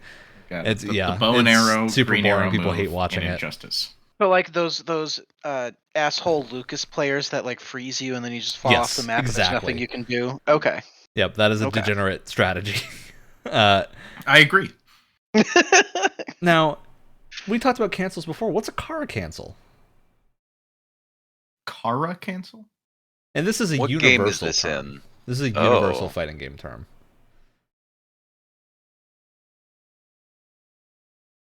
It's just it's a cancel. What's the type of cancel here? What's the difference of a Kara cancel? You cancel your opponent on social media so they can't compete. Great. Very close guess. What it actually means is Kara is just the Japanese word for empty. So it just means an empty cancel, which just means a cancel when you're not doing anything. How do you cancel not doing anything? Is it not when you're not doing it? Well, it's before. Okay, so hard cancel. Now you asked me to go to the full description, so I need to give you a full description. I have to. It Questions means left unanswered. it's the ability to very quickly cancel a move into another move before the most move completes its startup. And of course, the startup, as we all know, is the period of time before the move hits the opponent, but after you've pressed the attack button. Startup, God. I could have gotten startup. Yeah, startup's not too bad. Why didn't you ask that one? You want to tell me what frame data is, Alex? I think you can tell me what frame data is. Oh, wait, which Alex? There's two of you. If we put our heads together, we can get a good definition. Or you can Frame seem twice as dumb. True. It's got to be the. So you talked about the frames before it hits. The frame that an attack hits. All right, frame data. I mean, this is a trick isn't question. Frame data just data, like? It's not a thing. It's not like a move that you do. Frame data is what it's split into startup, active, recovery frames. So what this means is like when you use a move, it has startup frames, which is before it will do damage. What part of the move you're in? Yeah, active frames is where it is currently going to do damage if it hits. Recovery frames are after you've used the move. How long do you have to wait before you can do another move? When you're vulnerable. Yes, and you can use cancels to get out of the vulnerable state. Now, of course, knowing that, what do you think frame advantage is? When when someone is in you a have a vulnerable nicer frame and you're not. Attack's startup is faster than the opponent's. When you have a nicer looking picture frame on your wall. That is one hell of a frame advantage, Wyatt. But actual fighting game frame advantage is if you two attack and someone blocks, who is going to recover first? So who will be the first to have the ability to use another move is what frame advantage refers to. So some things will leave you on frame advantage. And of course, frame advantage can be plus or minus. Now, what do you think plus is? Oh, God. When you have more than one nicer picture frame than your opponent. They do have the advantage instead of frame advantage minus being frame disadvantage. Yeah, so plus means you are able to act, but your opponent can't because they're still trapped in block from your previous attack. So that's the typical state. Minus means you can't act, but your opponent can, which means you're going to eat shit. So hopefully that has explained things. Yeah. Oh, God. There's a number of these concepts, too, that like I kind of understand, but the name for it is bad. Like, I don't... Now, here's a classic one. This is a very important term that has determined many an EVO moment. What is a one-frame link? One-frame link? Is that if you like finish a move and start a move within the same frame? I will give you a hint. It is not that there is a link from The Legend of Zelda on screen for one frame. That is not a one-frame link. You were close, Alex. So a link, in terms of fighting games, a link is the window for another move to combo, which means if you use move A and then you press move B will hit before the opponent has any chance to do anything. So that forms a combo, basically, of like a combo is any moment where you can hit two attacks in sequence and they will continue to hit without the opponent being able to dodge, unless they use something like a Roman cancel, of course. A one frame link is where the developers have made it so that a set single move thing only has a single frame to actually link and be a combo truly. And this forms, when people are talking about like risk reward in fighting games, this is what this means. Of like one frame links are very famously extremely hard to do because there generally isn't a case in which any player can reliably use one frame links. Like it's not just human reaction speed cannot capably handle a 60 FPS one frame link on a reliable standard. But there have been people that pull it off, so it's like a risk reward if you try to pull off a one frame link. If you get it right, you could have like a super damaging move. If you don't, well, screw you. Minigames now don't have one frame links because we have things like frame buffers and input buffers where you can actually pre-buffer a move so you don't only have one frame. You know, it's a thing. It's a fun thing. All right. So we talked about a bunch of fighting game things. What I would like you guys to answer, and this is not a fighting game term, this is a tournament term. So when a tournament says it's a 3-out system, what does that refer to? You have 3 lives before you're kicked? No. Oh, I was thinking like sort of like a best of 5 kind of deal where like you lose 3 and you're out. Kind of. So essentially what a 3-out system is that it's a double elimination tournament setup where 1 player on the winner's side and 2 players on the loser's side qualify for the next set of pools. That means instead of 2 players on the loser's side playing to try and get out of the pool, they will both qualify to the bracket of the next end of the tournament, but on 2 separate sides, so they won't face each other. It's an interesting situation where you have 2 people come back. Fully useless term to know. Fully useless. I just wanted to 100% just tell you, extremely useless. Now, I'm going to end on one last term that I think is quite a fun one. What's a touch of death?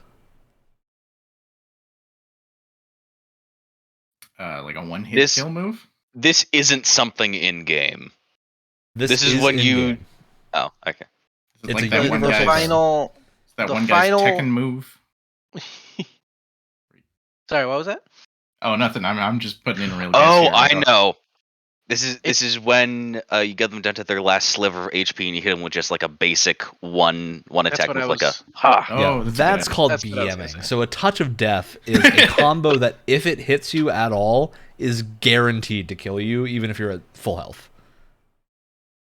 Wait. Oh God. Can you go back? A combo or just a move? It is a combo that if it hits you is guaranteed to kill you.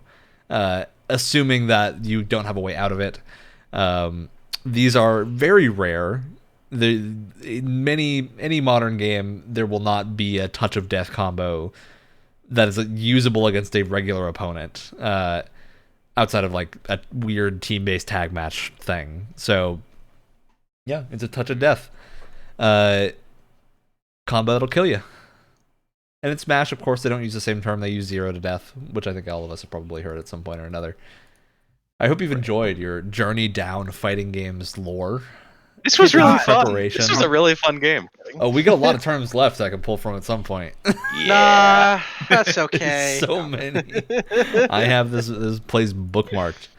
Next episode, I'll start pulling out some of the Magic the Gathering. You know what I am going to do? I am going to see. I just want to establish a baseline before we get to Guilty Gear Strive and having to play that. What is a Hadouken? Can you all just tell me what the input is for a Hadouken? Oh God, no! Oh, I'm sorry, my internet's going out. Is it a quarter circle forward? Okay. No, that's okay. Movement still. Anyone else know what the input for Hadouken is? Wow. Okay, we're really starting from baseline. Hey, look, I don't even know if I'm. Street I will Fighter tell you, before. Alex, you actually are correct. It is a quarter circle forward is the Hadouken input. And it just it's a forward traveling projectile.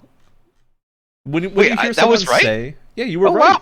Wow. You will often hear people say instead of do a quarter circle forward, you'll hear people say do a Hadouken, and that will mean do a quarter circle forward on your thumbstick, whatever you're using to play your D-pad, and that will do that. If you hear people say do a Shoryuken, that is a quarter circle forward and then back down. Quarter circle, and so the quarter circle forward is quarter circle is just down right. First. Okay. Down to right. It's never quarter circles never go up. They always go. I don't want to say never because I'm sure there's a character somewhere that has some fucky quarter circle up shenanigans going on. It is not a regular thing. That is not a thing that I think is very common in games. Wouldn't that generally be a half if you press circle? up, you jump, and that breaks things. I do know a character that does it, and actually there is one in Guilty Gear that does. Gold Lewis Dickinson has a quarter circle up move. Of course it's Gold Lewis. Because Gold Lewis's big gimmick is that Gold Lewis's all of his special moves are quarter circles, but he can do a quarter circle in any direction and it will pull a special move. So that's his like big thing. But before we all get Hajiki screwed, we're gonna move on to announcements for the end of the episode as the confusion on all of your faces overwhelms you. I'm not even going to be able to process this next segment. I'm still going to be left behind. So Alex, I don't know if you've been here for shoutouts. I think you have been once or twice. I have. Shoutouts is we just talk about a fun thing for a little bit. That's the gist of it. Sometimes it can be negative in that we're really calling out stuff like, "Hey, Jedi Survivor has bad performance." That's an anti-shoutout. We try to keep the vibes good. Speaking of Jedi Survivor, I did mention this already, but I want to mention it as the shoutout. Ton of customization in that game. The customization's really good. They have a jacket and they have like pants and boots that look exactly like Dash Rendar from Shadows of the Empire. It's awesome, and the best part is that clothing set called Outrider. Pretty great. Which is just, I have the Outrider boots. I didn't even think about Dash Rendar. Yeah, it's if you go to Doma's shop, it's there. Yeah. Yep. Individually I saw them and I didn't even think about it being Dash Rendar. Yep, it's awesome. Cute little reference. All right, I'll hop in here. Y'all know that cute little game called Chia that I dropped because it's not super fun past a certain point? Great game for some people, but not necessarily for me. You can get a Scorn costume in that game for your little child.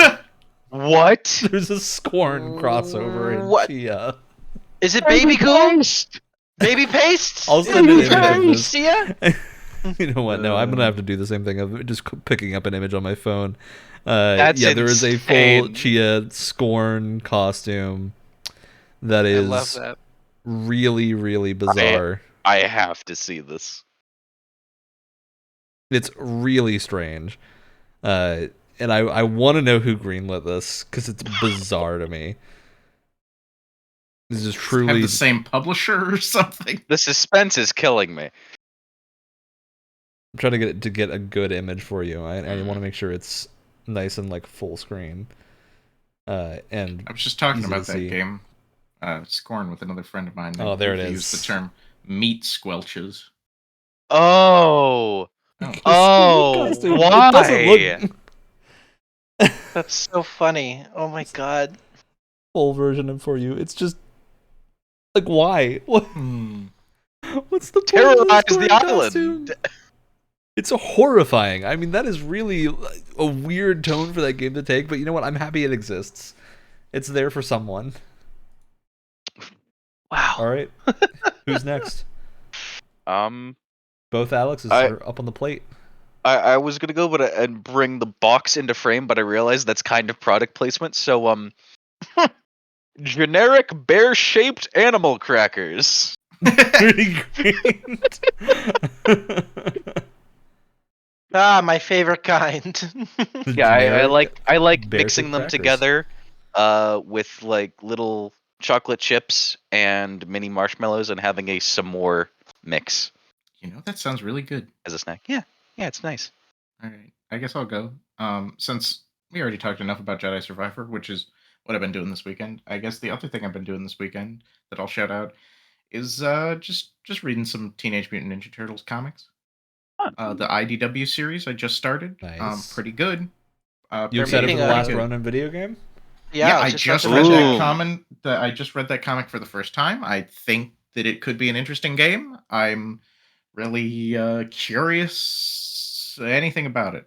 So I personally cannot wait for Ghost of Tsushima, but with TMNT.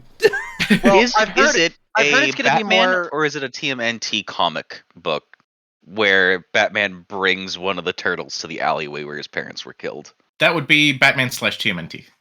Huh. There's also a movie.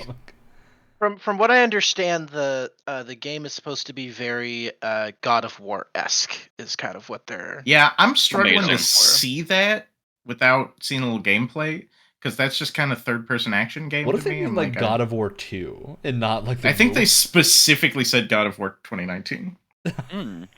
Wish they hadn't. I wish they had left people the option of it being like God of War, the original God of War, and just being super confused. I'm going to also take this brief moment to say I kind of really think like a Teenage Mutant Ninja Turtle, I think I've mentioned this to you, Ryan, but like a Turtles game with sort of a Gotham Knights, God, I've brought this up twice this episode. Yeah. Like a Gotham Knights sort of like nightly, go out during the night, do some missions, come back, that kind of cycle. I think that could work. Man, if they Nobody made a steal that teenage man, if Platinum made a Teenage Mutant Ninja Turtles game, that would be no. great. Wow. Oh no. Oh no. That is really an oh no. All right, well, we've run the gamut of things to do. As always, it's time to say goodbye. But there may or may not be a podcast next week. The new format will be evolving, so I'm not going to set a hard schedule on it. Expect that there will generally be at least 2 podcasts a month, is the way to kind of phrase this right now, but they may not be concurrent, and they'll be in weird areas. We'll also have some new stuff coming down the pipeline, so expect fun things. So excited for another eventual Gang Beasts. As always, your new content will be Tuesdays at 7 p.m. Eastern Time on the podcast platform of your choice, if it's a podcast, or on YouTube. Sometimes Twitch, if it's a Twitch thing or a gameplay thing. It'll be on YouTube at Double One Radio. We're easy to find. I won't be able to listen to this on my drive.